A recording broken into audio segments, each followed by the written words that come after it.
মুর্শিদাবাদের তিনটে গাদ্দার বলে এই ছবিটা আমি দেখতে পাচ্ছি, তিনটে মহারাজ এখন। তো এইসব নিয়ে আমার কোনো মাথা ব্যথা নেই, যার যেমন চয়েস সে তেমন করবে, যার যেটা খেতে ইচ্ছে করবে সে সেটা খাবে, যার যেটা পড়তে ইচ্ছা করবে সে সেটা পড়বে। তবে এই নিয়ে আমার কোনো মাথা ব্যথা নেই। তবে এই নিয়ে খুব চর্চা হচ্ছে ফেসবুকে। ফুল কেন লাল হয় ভাই? ফুল আমরা কোনটাকে চুজ করব সেটাই হচ্ছে প্রধান বিষয়।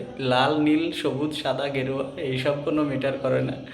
যখন যেটা সুযোগ সুবিধা পাওয়া যাবে সেটাই যেতে হবে, ঠিক আছে? মানে বিদ্রোহী তৃণমূল নেতারা এখন এক জায়গায় হয়েছে, 20টি, হ্যাঁ 20টি বিদ্রোহী তৃণমূল নেতা আর কি। তো সেইটা নিয়ে বেশ চর্চা চলছে।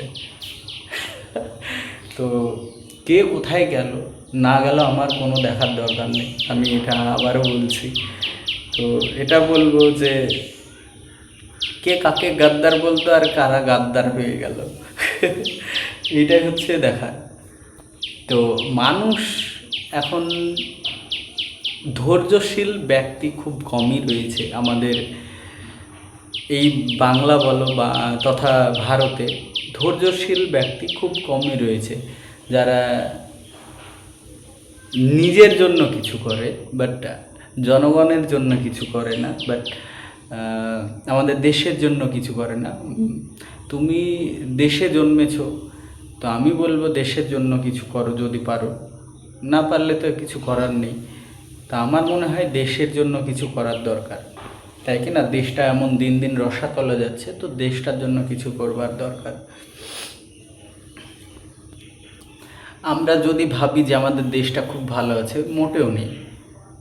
জিডিপি দেখো, তাছাড়া আমাদের চাকরির হার দেখো, তাছাড়া আমরা নিজেদের মধ্যেই নিজেরা খুব মারামারি করছি। হ্যাঁ, এইসবই হচ্ছে। আর আমাদের দেশের তুলনা কোথায় চাইনা জাপানের সঙ্গে হবে, হ্যাঁ রাশিয়ার সঙ্গে তুলনা করবো তা না। আমরা সবসময় আমাদের তুলনা কিন্তু ছোট, হ্যাঁ চুনোপুটি দেশের সঙ্গে তুলনা করে থাকি, বাট সেই সবগুলো না করাই ভালো। যদি নিজের অকাতটা দেখানোর থাকে না, তো সেই লেভেলের সঙ্গে দেখানোর দরকার, তাই কি না?